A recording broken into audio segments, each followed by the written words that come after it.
A man looks into the bathroom mirror and asks himself who he is, as he sees a whole other reflection. One side says that he's Lee Hoyeol, and the other, Grandfell Claudi Arpeus Romeo, the successor of a once great clan. While making some tea, and also drinking it, he thinks that he unfortunately became the character he made 12 years ago, when he was in his second year of middle school. Second year, precisely. When he finished, he was extremely happy and quite obsessed. But now, he regrets it, as this character was made at the height of his puberty, and this entire situation is because of that one game. History of the Arcana continent.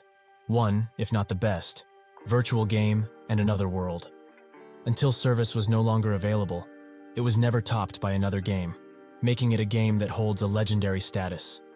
However, the day service for Arcana was stopped, along with the news that the CEO, Raymond, had gone missing. Arcana seemingly appeared in the real world, out of nowhere. Breaks in reality also began appearing throughout the world, and the monsters from the game made their appearance. That was when everyone thought the world was ending. But people were assimilated with their in-game characters. That is when players appeared throughout the world. Not only did they have skills from the game, they were also able to defeat the once thought invincible monsters and save the world. That is how players got the title of heroes. Naturally, he also fantasized about becoming one of these players, but soon he realized that even if he were to awaken his powers, he wouldn't be that famous. The cost of buying a single virtual reality machines was tens of millions of won, and even renting one would cost too much for them. His father apologized at the time, saying that he thought he would at least let him play as many games as he wanted. This is when his father's business collapsed fully. His sister tried to comfort him, and the mother tries to take the blame, which she doesn't like.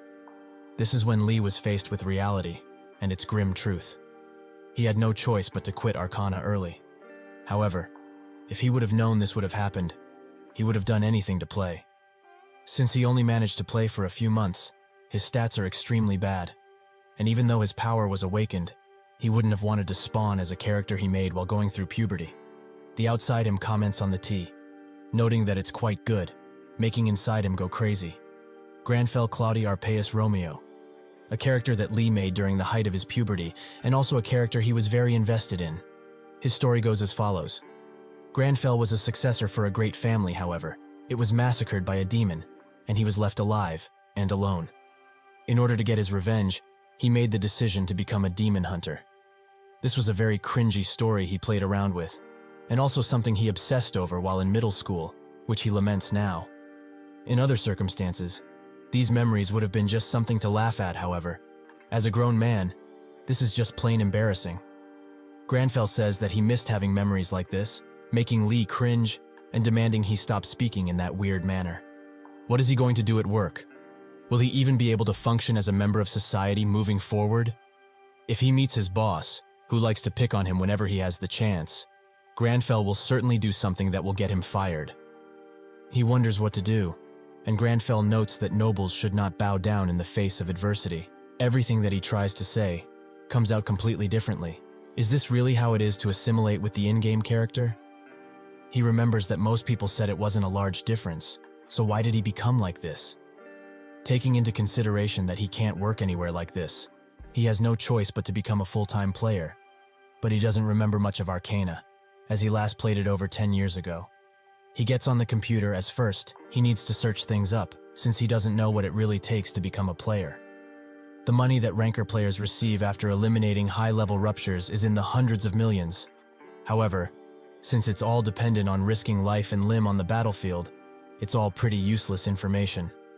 Not only is his own life more important than some money, Grandfell also doesn't agree, as he has no need for material goods. He has tasted from abundance once already. For this reason, he holds no real greed. That is why he needs to take a look and see what demon hunters do these days. He is quite surprised to find only 2 pages worth of information. And besides, it's not even wiki pages, it's just news articles. He's quite shocked when he finds out that Akshan and everyone in it was killed with 0 survivors to speak of. The Akshan boss was the only town where one could become a demon hunter, and the holy land of the demon hunters. Was that Akshan really destroyed? There is just no way. It's not like nobody plays the role anymore, but because the role was basically deleted from existence. However, Demon hunters were also quite useless 10 years ago, and they had low stats and a really awkward build path, with even their skills being extremely weak. And since leveling through monsters was quite though, they were dependent on the experience given through quests. But when they confronted demons, they were the experts, and no other class could compare. However, demons usually appeared in demon hunter quests only, and most of the quests garnered a reputation, as they were very grindy. Not only was the role pointless most of the time, demon hunter was in general considered the most useless class in the game. But the role being different, and not being able to proceed to the next class, are entirely different things. This situation is just plain bad, as all the NPCs that thought skills are now dead. He starts reading a chat log, where people are discussing something regarding demon hunters. That's when a comment grabs his attention, which says that new demons were added in an update. He reads about the reality update, which made demons spawn as normal mobs. And due to this, players' injuries have skyrocketed, due to the strong debuffs. Even level 200 players struggle. Lee thinks that if demons really appeared in reality, why haven't the demon hunters taken care of them? Just maybe he's the only demon hunter left after Akshan fell, but if that's the case, should he really take the initiative here? Even with his 10-year setback? There is nothing saying that the demons he knew are the same ones appearing right now, as a lot of things can happen in 10 years. Very high-level players are struggling with them, so what can he do? Suddenly, his past self calls him weak, as he, the great Grandfell, does not run from mere demons. That is his pride, after all. No matter what temptation or taunts demons send his way, they will never hurt the pride of Grandfell. He thinks that it's about time he did something, and Grandfell notes that this was just pointless thinking, as there is no need for hesitation. Thousands die because of demons, but he promised to send them back to hell. Several years passed after the Great Cataclysm, and many things were destroyed as a result. But humans are resourceful creatures, and were able to get back on their feet. Life came back to normal, as nothing happened, and people quickly adjusted to this new world. However, where light is, darkness is bound to appear, and the negative emotions of the newly adjusted people made great food for the devil and other evil creatures. A man is possessed entirely, and sends something to a party that holds a devilish figure. The party leader of a group, who goes by the name of Nam Cheolman and is the tanker, notes that the last member of their party will arrive soon. Grandfell arrives at the scene, and Cheolman presents him as the last party member. They both exchange greetings, but Grandfell's attention is on the rupture, which only players can see, and it has no effect on normal people, who can just walk through it. He would have been one of those people, had he not awakened. More importantly, this dungeon is fit for levels 35 to 40. Not bad place to start for a level 55 like himself. He also looked into the average level of the players that are going through this dungeon, and they all average around level 200. That's a level that he's not even close to at the moment, so he needs to work hard and level up fast. Thankfully, high-level players aren't the only ones who awaken, so he was able to find a party with a similar level to him. They all introduced themselves. The close-range deal tanker is named Han Seongwook. The close-range damage dealer is named Choi Jong-hoon, and the magic damage dealer is named Seo Jong-yeon. Cheolman says that considering the progression rate, another party must have gone in, so they will do so as well. They will prepare for a bit, so they will go inside exactly 5 minutes from now. Grandfell looks at the destruction progress, which stands at 19.8%. This is called the progress rate, and once it hits 100%, the rupture breaks down, and the monsters are let loose into the real world. Therefore, players are allowed to freely raid the ruptures, as only they are able to even approach this ticking time bomb, full of beasts. Lee thinks that everyone is really friendly, which he is glad for, so he should say something to the party member too.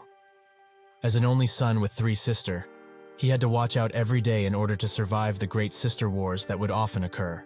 So going with the atmosphere is a piece of cake for him. Grandfell says that they need not worry, as he is here. Lee laments ever trying to speak, and the party ignores him fully. With his pride hurt, Lee just decided to not speak anymore, as he can't bear much more of this. They enter the Knoll underground storage, the food storage to be precise. Inside, it looks just like a regular station, although broken, and with blood scattered everywhere. The party arrives at the stairs, and Jong-yeon notes that she doesn't see any signs of gnolls, despite the name of this place. Cheolman says that a party definitely came through before them, but they needn't worry, as they would just take their share if they just take the right route. The party is glad to have such dependable leader, but Grandfell notices that something is off. They find some gnolls, and Kjolman urges everyone to get ready for battle. However, he charges in instantly, which the others take as him simply being eager to fight. Grandfell thinks that their entire combination is a pretty normal one to go with, but it's all over the place, as the tanker is aggroing the monsters instead of protecting his party. The deal tanker is doing most of the defense, and the mage is doing the most dealing. Is this really how people do it these days? Well, he can't complain, as he's pretty useless at the moment. He opens his inventory and spots that he has a few weapons, but nothing useful, so he should fight as little as humanly possible until he finds a suitable weapon. Suddenly, an arrow comes from his side, and he notices that countless gnolls are standing in the shadows, ready to pierce them with arrows. Grandfell warns the party about this, and the gnolls start coming out. They desperately try to defend themselves, and Kjolman just leaves. Jong-hoon demands he come back, but in that moment of anger, he had let himself wide open for an attack, which a gnoll takes advantage of. The blade almost touches him, but an arrow kills the gnoll in one shot. That arrow was from Grandfell, who notes that this beast needs training, and it doesn't really suit him, but punishment is necessary, and he must be the one to do it. Jong-hoon thanks him, although he's quite weirded out by the way he speaks. The party struggles to keep the gnolls in front, and two manage to slip out and go straight for Jong-yeon, who doesn't know what to do. Grandfell urges her to calm down, as he will get rid of the ones that dare approach, so she should cast a strong spell, even if it takes a bit to cast. She says that she will, and he gets to shooting. Jong-hoon asks how much until the casting is done, as they are being overwhelmed. Eventually, she manages to fully cast it, and demands that everyone get out of the way. A myriad of fireballs come out of the spell circle, and they create a large explosion, which seems to take out all of the gnolls. Jong-yeon asks Grandfell if he's okay, who notes that she should worry about her teammates. He looks at the dead gnolls, and wonders if he can get that expensive arrow back. Jong-yeon gives Songwook a healing potion, and Jong-hoon is extremely mad.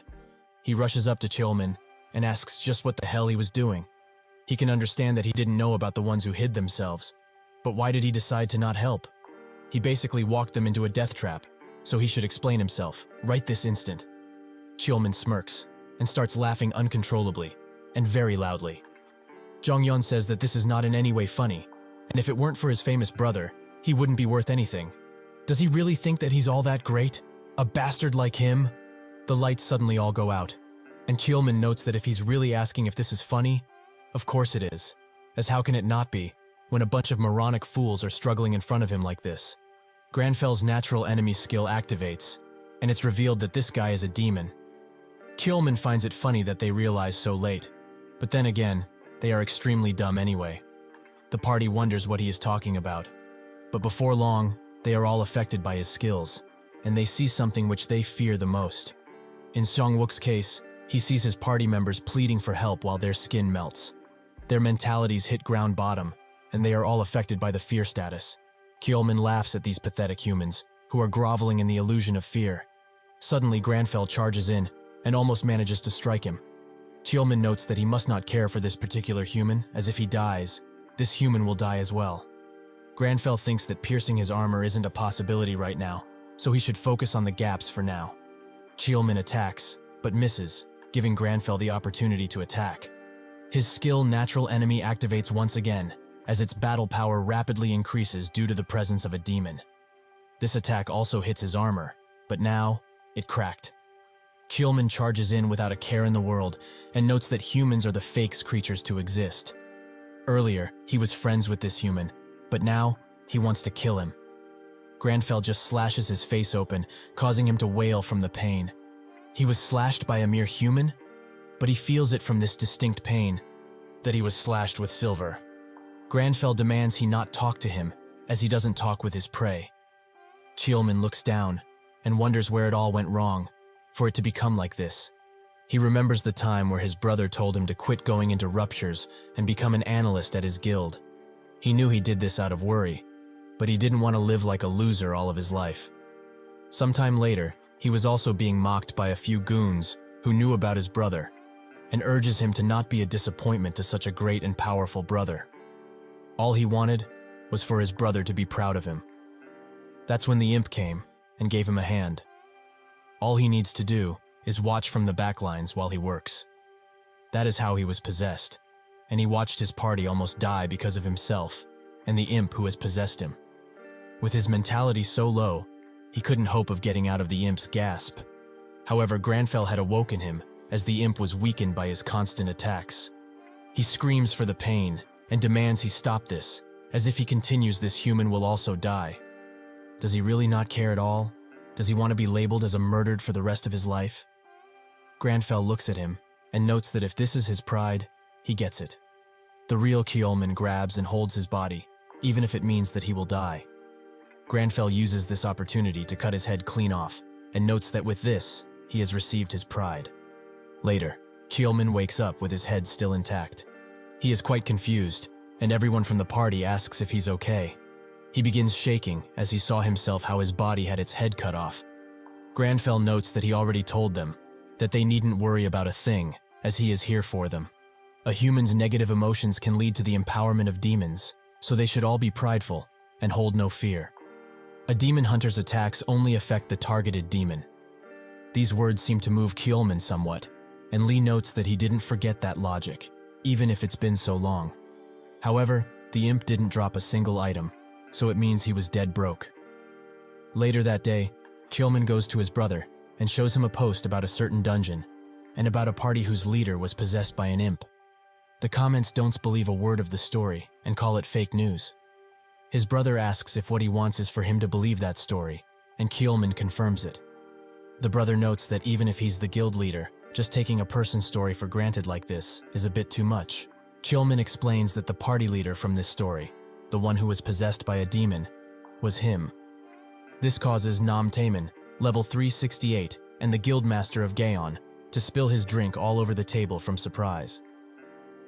Taemin is surprised that Kjolman wants to quit being a player and become Gaon's analyst, as he was against the idea sternly, so he's finding it hard to believe. Kjolman asks why he doesn't trust his own brother. Don't they share the same blood? Taemin urges him to stop being so sarcastic about it, and he apologizes, noting that he was only kidding around. Taemin asks if he's also not kidding about becoming an analyst, but Kjolman says no. He's very serious about that. He has realized what his weakness truly is, and what his real role should be. He's been struggling to keep up with him up until now. But now, he wants to take pride on himself and carve his own path. Taemin notes that his boost in confidence has made him quite curious about what kind of person that guy is to change him so much. Other than having killed the imp through him, if the status abnormality didn't affect him in the slightest, it must mean that his mentality stat is unparalleled. He also fought with a dagger and magic, from what he said. There are thousands upon thousands of classes in Arcana, but he has never heard of a class that uses those two things. He also doesn't get why he went into that specific rupture, considering he could have done harder ruptures with those specs of his. Kjolman says that he knows how this story sounds, and that it's truly hard to believe, but he asks him to believe in him. Taemin notes that he trusts him fully, since he was witness to all of this after all. Boss pattern analysis, guild management, and the scouting of new players. He got to where he is today thanks to his guidance, so of course he would trust him easily. He even brought a contract since he's older brother, and now, the most prided Gaon analyst. Kjolman becomes embarrassed from all the praise, but thanks his brother for being so kind. Taemin laughs out loud and tells him to look at the contract to see if the terms are to his liking. Kjolman does so and starts sweating profusely when he finishes reading them. Back at the apartment, Lee notices that his level went up by quite a bit. He is quite happy with this, but Grandfell notes that it's too little of an increase, and Lee says that gnolls don't give much XP, so killing a single imp leveled them up by a whopping 12. Grandfell says that he doesn't concern himself with such trivial matters, but Lee sure does, and wonders how to spend the stat points efficiently. He also thinks that he needs to go to bed, since he feels tired. But Grandfell has other plans, as he thinks this place is a mess, so he gets to cleaning. Later in the evening, Grandfell is cooking, and takes his sweet time in making the perfect and healthiest dish he can. Lee is already starving, as he forgot that Grandfell followed regular schedules and practiced self-restraint like this. However, he learned something quite crucial from all of this. The traits he gave Grandfell are being applied to the real world. Other than the job and level, he would have just showered and instantly lied down to rest. But he's becoming much healthier because of him. But what are his talents? Of course, his talents are not similar to a single one, as he is talented in magic and can imitate most spells just by seeing them a single time. He is also very intelligent and quite fit as well. Grandfell thinks that this is enough and rewards himself with some tea. However, he has to check if these traits also apply here, in the real world. Suddenly he gets a message from Cheolman, which is quite long. He ignores it for now, without reading it, as he has more important things to attend to. The first thing that he will be checking is to see if Grandfell can really imitate most spells just by seeing them once. He pulls up a few videos and gets to writing. Cheolman and Taemin stare in shock at Grandfell's text, a simple no. Cheolman wonders if he got an offer from another guild, and Taemin notes that can't be possible, as they offered him a house, car, all of the fees paid, and a deal with a split of 9.5. How can another guild could ever hope of surpassing that offer? Cheolman says that he can't be sure, but after the Mage Tower appeared in Seoul, foreign guilds from around the world have been setting up branch offices around here. Taemin asks who dares step foot in his own territory, and Cheolman explains that even if it's not a foreign guild that offered him something, all of the top guilds are right here in Seoul, so it might have been one of them. Taemin smashes the table and says that he can't let this go now, as no other guild can give an offer that can actually rival this one. This is a contract so special that he wouldn't dare show it to the higher-ups of Gaon. He gets up and starts dressing, noting that he can't move on from this, and asks Cheolman to know how he looks like, as he is going to bring him into their guild until some other guild nabs him from them. Cheolman thinks of how best to explain him, as he is quite the puzzling individual, and Taemin urges him to think faster, as they don't have that much time. Cheolman thinks about him, and notes that he looks exactly like a fantasy novel's aristocrat. A very fancy one at that. Grandfell writes down all of the magical techniques he had seen on the phone, and Lee thinks that he can see it, the fundamentals of magic, that is. He is now certain he can use these things if he has enough mana, that is. As expected of the great Grandfell now, he can forgive him for being extremely cringy, as he is the best genius around. Grandfell finds his reaction quite rude, and Lee thinks that now, with the stuff he knows, he can distribute his stat points efficiently. He doesn't know how Grandfell's talents will go, but he is open to any and all possibilities. He puts 2 points in stamina and agility each, and 7 into mana, since it is quite low. With 1 point left, he is reminded about Grandfell's sad past, wondering why he even wrote such a dark past. The last point he puts into luck, for his and Grandfell's sake, who will have to work hard for them from now on. He only raised luck form 1 to 2, but that means he basically doubled his luck. Who knows, maybe tomorrow, he will find some money on the street. In the morning, he looks onto the mirror with a shocked expression, as he has found much more than money on the street. A whole class quest, the prologue of Counterattack. After Arcana basically become reality, quests became much rarer, and the reason for it was quite simple. There are not many NPCs in the real world to be able to give quests.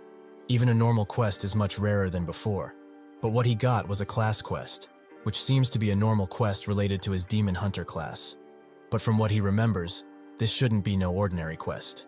He finds an article about a paladin by the name of Guyver, who had also received a class quest. It is a quest given to only one person among those who share the same class. It is such a big deal that just receiving one is enough to make the top news articles, an amazing kind of quest, that people start mentioning that getting one would mean to get into the top ranks. Logically speaking, there is no way a level 67 like himself would actually get a class quest, so it must mean that he's really the only demon hunter left on this world. However, it does make sense. Akshan was the post of the demon hunters, and naturally sounds like a great place, but the reality was quite shocking. The demon hunter training instructor welcomed them warmly by making them climb a 1,000-meter cliff. This is when Lee was met with the reality of the class he chose. The quests were a repetition of rather pointless hard work, and the facilities were inadequate, to say the least. Even for meals, they had to climb a mountain, and all the NPCs did was scream and yell. Anyone with a sense of preservation for themselves would have quit, but Grandfell found it quite nice, as demons dig into the human mind, and that training made him much stronger. Lee thinks that all of that is in the past, and best left there, so he should take a look at what kind of quest he was given. He opens the tab, and his face drops. The AAU, the Anti-Arcana United Korean Branch, is a facility formed in order to reduce the chaos and damages all over the world. They hired all of the employees who had previously worked on Arcana and its development. In response to Arcana updating, an update that was going to reflect in the real world, they collected information and related it to Arcana, while also analyzing it for the players. In other words, they are overworked businessmen. An employee damns Arcana for ever existing while stretching, and also asks another worker who had been there for longer if there will be a new rupture update this week, as it's already past 8. He says that they can only hope that doesn't happen, and the laid-back worker notes that Raymond is extremely creepy. He must be the one managing the home page and always uploading content, isn't he? The experienced worker tells him to stop making so much chit-chat and keep clicking refresh. The laid-back worker notes that he was just curious as he uploads the content on the home page. The same things happened in real life a little bit later. Suddenly, an update appears, and they both start sweating profusely. The whole office is in a frenzy, and one person even starts writing his notice of quitting, while another unplugs all of the phones, as the press will surely call them. This update is based around demons, with a new rupture appearing, containing the Count family's fortress, territory, and the territory outskirts. There are also new monsters, who are all quite high in level, the lowest being 220. There is also a new named monster, Count Asura, who is level 430. The laid-back worker thinks that this is crazy, as the rank 1 player currently is only level 403. This is just a plainly unfair update, not meant to be cleared. He thinks that this is too hard, even if a bunch of rankers got together. The experienced worker says that this isn't the issue, as a whole association wouldn't be able to do anything here. The laid-back worker asks about the Mage Tower, as the NPCs there might be of some help. The experienced worker explains that the NPCs won't do anything, unless the tower itself is at risk, so they will certainly not help. Every which way they swing it, it's impossible. They are basically telling them to watch people die. It's so over, as this rupture will certainly have a breakout. The laid-back worker tells him to not jump to conclusions like this, as if they fail the rupture raid, those things will come and kill people in the real world.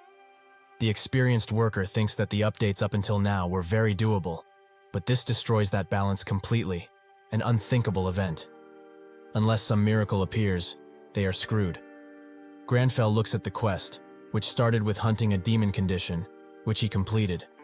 Now, he has a repeated quest, to train his weak body. Lee laments having to do physical work again. It's almost as if he has never left Akshan in the first place. His entire body is shaking. Is it really okay to train this hard? What if he just ups and dies? Grandfell can barely make a sandwich, because his entire body is unstable. He thinks that making a sandwich with a new look like this isn't bad once in a while, and Lee asks him to stop spilling it everywhere. However, he does feel like he achieved something, as he would have given up right away if it wasn't for Grandfell's pride in having to accomplish anything that he puts his mind to. Now that he completed that dumb quest, he can get some well-earned sleep, and is also quite excited to see what quest is next. Early in the morning at a park, Grandfell is doing pull-ups, and Lee is extremely furious. He got another quest of the same nature as the last, to run 20 kilometers, do 1,000 push-ups, 500 pull-ups, and 300 burpee tests, which he did already. Lee wonders why they are going through this type of quest again and again, as it's already been a week since they started. Once he completes one, another just pops up tomorrow. Grandfell sits on a bench, extremely exhausted at this point, and Lee thinks that he is able to do all of this because of Grandfell's traits. But how much more quests he needs to do in order to get a reward? Suddenly, the system notes that he has completed a week of daily quests, and rewards him with 2 stamina and 2 dexterity. Lee finds these rewards amazing, as they are permanent too. Items that raise stats are extremely expensive. It takes millions of won just to raise 1 point, and after that, it's just whatever the seller wants to receive. However, he just raised 4 points of his stats without even leveling up. That is just straight up broken. If it's a repeat quest, it must mean that he gets this reward every time, which he's very happy with. Grandfell says that he would be able to do it 10 times a day for a reward like this while shaking, and Lee tells him to calm down. Suddenly he hears some news from the radio of the grannies that were at the park with him. Most guilds have decided to plainly give up on the new rupture raid. At the news, a reporter tells everyone about the new update, and the new monster, Count Asura. He is a half-demon, half-vampire hybrid, and his level is 430, which is the highest a monster ever was. It is also assumed that this rupture raid will be the most difficult one ever. Grandfell watches all of this on his phone while brushing his teeth, and Lee wonders how anyone will be able to beat a level 430 monster. Everyone, people panic, as the boss monster seems impossible to beat, and most large guilds pulled out instantly when they heard about him. Lee watches all of this go down, and thinks that demons are what players have the most difficulty with currently, as they grow stronger the longer they battle, and players also have to deal with the abnormalities they throw at them. This is why people say that one needs to be 10 levels higher in order to defeat a demon. Therefore, Count Asura, with his towering level, will have no opponents. If it weren't for this new class quest, that is. Lee damns Akshan and everything that it stands for, as the only vampire alive right now is Asura, so it's basically telling him to fight it. He is scared, but that's a given, as he's supposed to defeat an impossible enemy. But these are only Lee's emotions, as his heartbeat is actually calmer than ever. This body is not his anymore. So how does Grandfell feel about all of this? Of course he is ready, as these inferior species are threatening to interfere with his time, so he will punish them for this heavy sin they carry. Lee expected this, that this crazy bastard would want to kill them. Lee gathers information about the rupture, which seems to be in Russia, so his first destination needs to be the Mage's Tower, as there is a portal in there, which lets users teleport anywhere instantly. This is one of the main reasons why many large guilds all over the world have a branch in Korea. He smirks at his phone, and thinks that it's best he takes a taxi rather than the train, as he will have to change trains too much. Grandfell says that he had to get going, as time is of the essence in this situation. Lee demands he not leave like that, and he stops, noting that he forgot something. Lee is relieved, but his relief is shattered into bits, as Grandfell grabs a few packs of instant tea, as he can't miss out on tea time, the most important time of the day. News outlets all gather around the Mage Tower, and get ready to interview the Gaon Guild, who are planned to arrive shortly. A newbie reporter notes that there are lots and lots of reporters, and asks one of the camera crewmen if Gaon is really going to come. He says that it's likely, as the new rupture is in Russia, and the Mage Tower is close to them. Suddenly, the Gaon Guild arrives, with Taemin in the front. The crewman rushes in, and so do other reporters with countless questions about how they are going to raid the rupture, and if they are planning to share information with other guilds. The newbie reported rushes in, and asks Taemin how he's going to fight Count Asura. Kjolman notes that they would like to take interviews later, but Taemin laughs, and notes that it's quite a shame, but they have no method of actually killing Count Asura. They never really considered that kind of thing when entering ruptures anyways, and they chose to go earlier than other guilds to beat their competitors, naturally. They will also not be sharing any information, as even if they demand it, under the guise of world peace or some nonsense like that, they won't give it to them. If they really strived for world peace, shouldn't they challenge the ruptures themselves, instead of sitting back like cowards?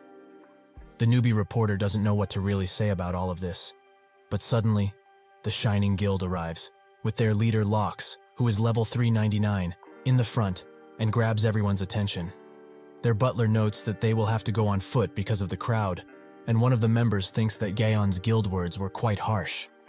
Lox notes that he's just anxious, as all the large guild are coming to Korea because of the Mage Tower, and their position is getting lower and lower. He's most likely betting everything on this expedition. Kjolman sees that he's concerned, and notes that there is no need to be anxious, as they will take things slowly. That is the best way to do things. Taemin asks if he tried to contact Lee again, but Kjolman notes that he didn't have time, as the update had taken place, which made them quite busy. Taemin says that if he's as strong as anticipated, maybe he will try to raid the rupture. Perhaps they will see him in the Mage Tower. While in a bus, Grandfell watches another video about magic, and thinks that this marks the 100th video he watched regarding magic, so he understands fully now. There are 3 levels to magic activation: inspecting the mana, interfering it, and finally manifesting it. He uses a fire skill in the bus, and the driver tells him to not use skills in here, as it is quite dangerous. Lee urges Grandfell to apologize, who does so quite pompously. He thinks that he just learned a skill from watching a video, so it's going to be quite helpful, as he didn't have many to begin with. He opens the skill tab, but the skill he just used isn't there. Is this perhaps a bug of sorts? Eventually, he arrives at the Mage Tower, which looks completely different from the outside. He approaches the portal and suddenly feels something vague, almost as if he could also manifest this type of teleportation magic. It might actually be easier to understand than the ignition magic earlier. A man carrying something suddenly bumps into him and sends him straight into the portal. Taemin demands he watch where he is going from now on, as they are making them look bad. Chilman thinks that the man who was pushed into the portal looked like Grandfell, but his thought had interrupted by Taemin, who asks him for the briefing. Chilman starts explaining that the new rupture is in Russia, and it looks like this. The outer circle is the territory's outskirts, and there are countless entrances. The inner circle is the Count family's territory, and there are about 30 entrances. The last is the innermost circle, the Fortress Rupture, where the boss monster Count Asura resides. This is just an assumption based on shapes and patterns, but if the rupture breaks, it's likely that the Count Asura castle will be summoned in the real world. In Russia, countless news outlets film the new ruptures, and even a vlogger is there, who starts live streaming his experience. Suddenly Grandfell arrives, and the vlogger tells him to find another rupture, as he was the first here. Grandfell tells him to move at once, as he hasn't the patience for something like this. Lee just meant that he was cold, but of course it came out like something else. He arrives at the front of a rupture, the territory outskirts. He just hopes that from here out, it's more warm. Inside, a woman is slaying a few zombies, with her group telling her to wait, as she is moving too fast. This is Leonie Bellucci, level 348, and the Berserker Guild Master. Her trait? To say lots of words that need to be censored. Grandfell arrives on the other side of the portal, and thinks that this must be the outskirts of the territory. Lee doesn't like it one bit, as it's even colder in here, but Grandfell likes it, as this weather is making his blood boiling and keeping him warm. Such a great way to begin the hunt. Suddenly, a few growls can be heard from behind him, and when he looks, more than a few bloodied wolves appear, which are all level 230. Grandfell thinks that have a pretty high level, and he's only level 67. However, with the natural enemy skill, he can surely come out of this victorious. Grandfell says that these must be the Count's guard dogs. They really chose the wrong owner. He summons his dagger, and notes that he will make them unable to be ignorant, and then they will realize the fear of being hunted. In a different part of the outskirts, Leonie's group assesses the dead wolves, while she starts kicking one who is already dead, and saying some things that YouTube certainly wouldn't like. One of her guild members urges her to calm down just a bit, but another dismisses this, as this is just how she is. Finally, she calms down and looks upon the wolf, who is surely dead now if he wasn't previously. The guild members talk about how they already killed dozens upon dozens of these things, but there's seemingly no end to them. That's when Leonie noticed that something is very strange with them. These wolves hold no fear. It's as if they don't even know what that is in the first place. The guild member asks what she's talking about, and another urges her to not try and seem sharp, as it's clearly not working. She says that isn't why she's saying this. It's that it feels really ominous, and for no reason. For example, have they ever seen even one whimper or look in pain while they killed them? The party can't say that they have, and this leaves them quite puzzled also. Suddenly, a desperate howl can be heard from a distance, and they notice that it's clearly not a normal howl. It's a cry for help, rather. They didn't sound like that when they were killing them, so what could make them do that? Leonie notes that if they won't look, they won't know, so they should follow. The party urges her to wait, and one of the members signals the others to rush, as their guild leader is on another crazed sprint. Grandfell uses the bow, and thinks that he can feel the mana that is gathered at the arrowhead. It's not a good arrow, as its craftsmanship is quite poor, but he can inspect the mana on the arrowhead and interfere with it. And if he does that, he can manifest whatever he wants to. He covers the arrow in flames and shoots a wolf, instantly killing it. The others are now hesitant to even attack at this point, but they also can't run away, as they can't escape Grandfell's agility. Later, Leonie arrives and is awestruck at what she is seeing. A lone man, among countless wolves' bodies, enjoying some tea, as it's most likely tea time. One of the guild members wonders if he has a fire arrow magic skill, and Leonie wonders who this bastard is. Who in their right mind dresses up in a suit for a rupture raid, and why is he even drinking tea in the midst of all the flames? A guild member suggests that he's most likely a streamer, and he probably started following a guild, but couldn't catch up, so he decided to rest here. Leonie thinks that is pretty stupid, and talks with him, noting that it's very dangerous around this area, so a civilian shouldn't be inside. He must get out, now.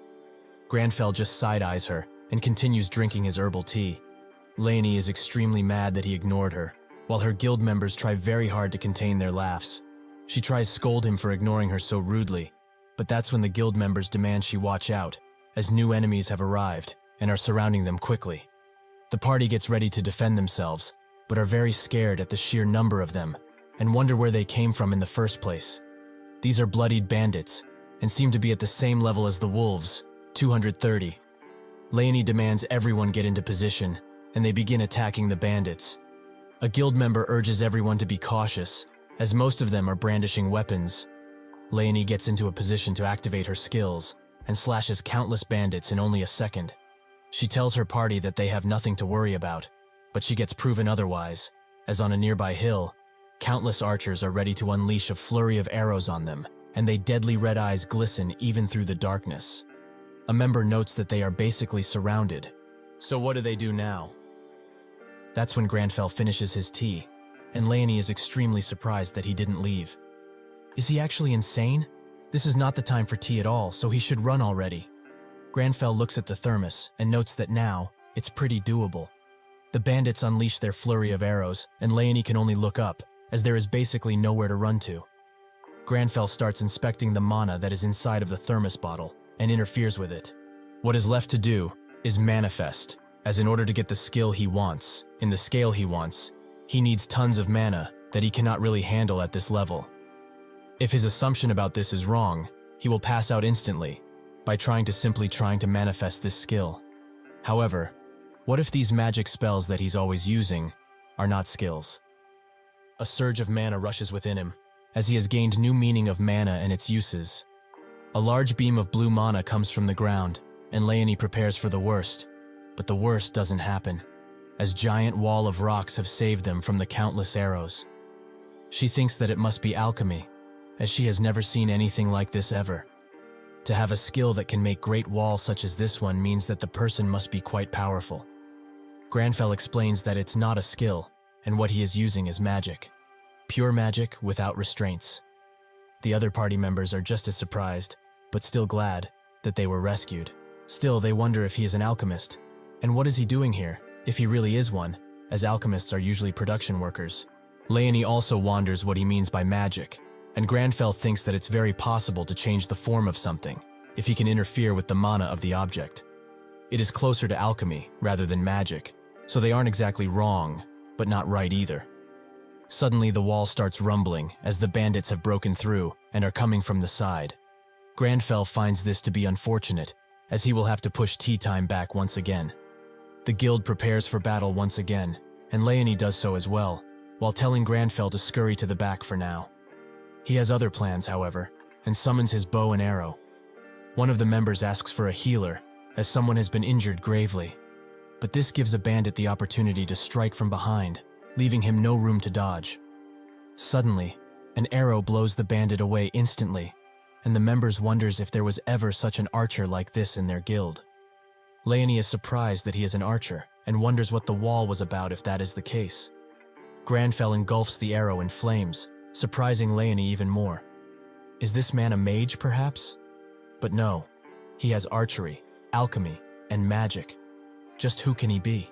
Eventually, the guild takes care of the bandits, and the ones who went to scout say that there aren't any more in the surrounding area. Leonie congratulates them for doing a good job, but she is clearly frustrated about something. That something, or someone, is Grandfell, as he is in such a dangerous rupture and dresses like that, which she finds utterly crazy. Plus, he also won't answer anything she questions him about properly, and also doesn't look tired at all. But he is most likely holding it in. It's quite embarrassing to even think this, but if he wasn't there to help, they all would have died. So it makes one wonder if he is a rancor, or something similar to. He is also quite handsome. But that's besides the point. She should just go and thank him for the much-needed help. However, he did ignore her previously, so saying thanks won't work. Suddenly, he looks at her while making his tea, making her face red from blushing. Leonie swiftly looks away and wonders why he's looking so intently at her, as she doesn't like him or anything. Grandfell continues staring, making her head spin with ideas. Does he perhaps want to drink tea with her or something of the nature? Well, if he does share, she wouldn't refuse, probably. Suddenly, he calls her, and she asks what it is. He demands that she stop looking at him that way, as he doesn't have any tea for her. This crushes her spirit and confidence completely. Outside of the rupture, countless drones patrol the area, and a reporter from Today Arcana begins broadcasting.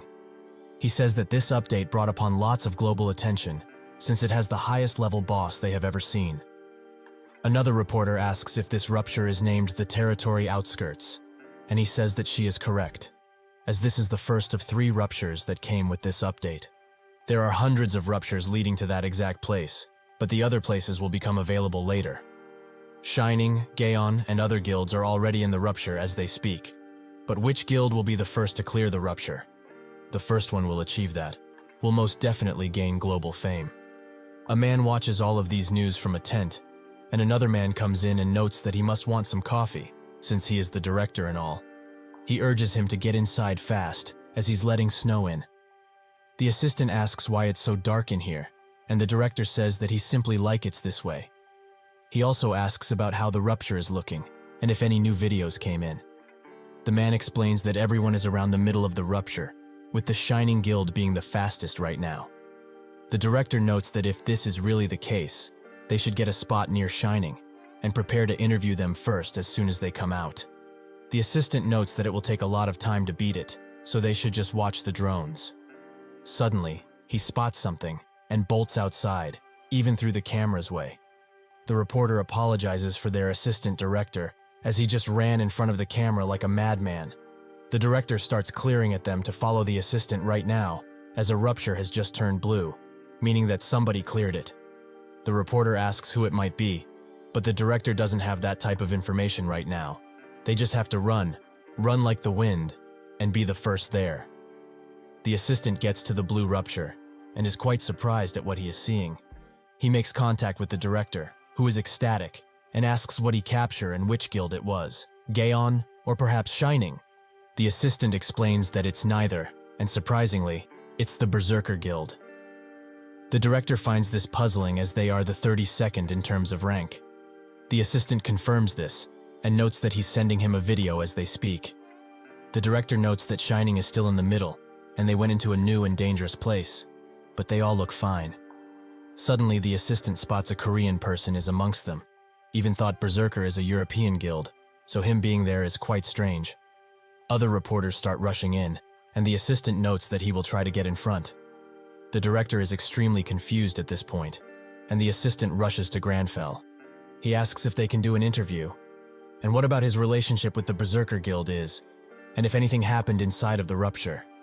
He bombards him with constant question, and that's when Grandfell demands he move out of the way, as he is testing the utmost limits of his patience.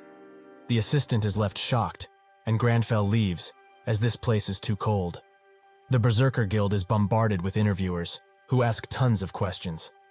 Leonie doesn't want to comment on any of their questions, but one of the guild members urges her to do otherwise, as this is their first big clear. She, however, still refuses, as they should interview that bastard instead. She is still very mad at what he told her, and that he pushed through and cleared the rupture first. She asks where he is, and a guild member notes that he left first, as he wanted to go home for a bit. Leonie is extremely mad, and the reporters can only watch her melt down. How can he leave like this when she was basically acknowledging that he beat the entire rupture solo? She continues her rant like a rabid chihuahua, and her guild try to calm her down, as he must have a good reason to leave like this. Suddenly, a second rupture gets cleared, and the interviewers flock to it. The second clearers were Gaon, who look very tired and bloody. The interviews flock to them, but Taemin notices that the Berserker Guild is also here. Were they really the first ones to clear it? That's when Leonie says something, which catches everyone's attention, including the interviewers. At the base camp of the Gaon Guild, Kyeolmin and Taemin watch the news while eating some well-deserved hot noodles. What Leonie said was that Gaon wasn't the only good guild in Korea. This makes Taemin quite mad, as she saw her giving him some side-eye while she said that. She got first clear, and this is all she says? They barely managed to clear it before them anyway, so why is she so smug? Kyeolmin wonders what she really meant when saying something like this. and Taemin notes that she must have been insulting them, as nobody is as great as their guild in Korea. He gets so mad that he hands the ramen to one of their assistants, which he happily takes. However, it was empty, as he already ate it all. Kyeolmin notes that she probably meant that she met a Korea player in the rupture, with Taemin thinking that perhaps it was the Mythology Guild. Kyeolmin notes that they are still in the rupture, and Taemin finds it great at first, but then laments it, as he doesn't know who it could have been. Kyeolmin says that he's not really sure, as it's hard to find a Korean who is better than them. However, there is only one person he can think of. Grandfell takes a hot shower, and Lee dances around, as he is extremely happy to get out of that cold and enjoy some well-earned rest. Grandfell finds his attitude quite embarrassing, and Lee says that after a hot and nice shower like this one, he will take a good and long nap. Grandfell stops for a second, and Lee fears the worst. Unfortunately for him, the worst comes to pass, as Grandfell has detected some dust, probably gathered while they weren't home, so he needs to get some cleaning done. Lee is extremely distraught, as he wanted to rest badly. After cleaning everything and eating a meal out of scraps he found around, he enjoys some tea, while Lee watches him. However, he doesn't even feel sleepy anymore, and looks at all the gear he got inside of the rupture. He thinks that there isn't anything really that useful in here, and also checks his stats. His level went up by 19, so it's now 86. It's not that much considering that was a high difficulty rupture, and additionally, it was very dangerous. Magic uses less mana than skills usually do, and thanks to that, he was able to use it more, which is much better than the skills he had. Grandfell notes that, even with that, the regeneration of mana was very slow. That is a given, however, as they do not have any accessories or equipment that help with it, and the Demon Hunter class has few benefits, and there is nothing related to skills. It would have been quite bad if they hadn't met that group, and could have thanked them, if only he knew who they were. Grandfell notes that it is because he was lacking, surprising Lee quite a lot. Grandfell did not really know how to be humble, as if someone were to underestimate him, he would prove himself.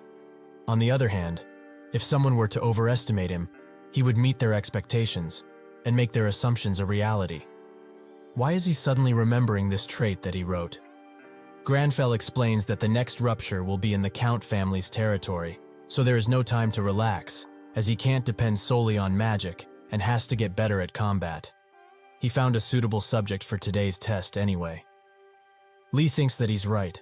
The players that were fighting alongside them had combat skills, with the short-haired girl being the most notable of the bunch. If he can copy those movements, his combat abilities would improve. Grandfell pulls up a menu, and Lee urges him to stop, as he knows what he is doing, but begs him not to.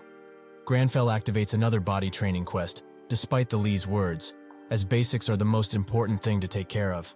However, he needs to do the dishes first, as cleanliness is also needed. Lee wonders where sleep will fit into all of this. Later that night, he starts running while listening to the radio, and Lee starts crying, as he only wants some sleep. Suddenly, the radio station notes that they have some urgent news to share with everyone. Currently, most of the territory outskirts ruptures have been cleared, and soon enough, the Count's territory will be available for raiding. However, according to some news they just have received, the destruction progress rate of the Count's territory suddenly jumped to a large 60%, despite it not being open just yet. At this rate, the Count's territory might break, so professionals are expressing worry about this matter. The Gaon Guild watches this, and Taemin notes that this is an impossible situation. It's only been a day, but the destruction progress is already at 60? How in the world is that even possible? Kyeolmin explains that the time limit to clear gets shorter the stronger the monsters inside of it are. Taemin notes that it got faster for no reason. Does it mean that the monsters inside got stronger? Kyeolmin notes that he will have to look further into all of this, as it is quite strange.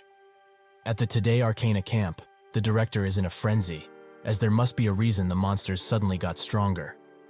The assistant notes that there is no way to know, as even the advanced guild's analysts have no idea. The director says that something must be done about it, otherwise it's over for all of them if a rupture were to break down like this. Once the monsters start spewing out, all the civilians will be butchered and players will suffer the same fate. Grandfell reads more about this and finds out that this has never happened before, so it makes sense that nobody would know. Since this information is only available on auction, which was destroyed. He needs to hurry, as vampires are creatures that share authority through their blood, and Count Asura did the same with the monsters inside of the outskirts. When they died, the authority naturally goes back to the owner, and the Count probably just redistributed his authority with the monsters inside of the Count's territory. This is why the monsters became stronger and the destruction rate progressed. But if that's the case, if they raid the Count's territory, there is a risk that the Count's fortress will break down instantly afterwards. Count Asura is an aristocrat that does not take back what he granted to others, so he will bestow judgment upon him, who is dirtying the honor of the aristocracy. Lee thinks that is cool and all. But what about sleep? Grandfell notes that he can sleep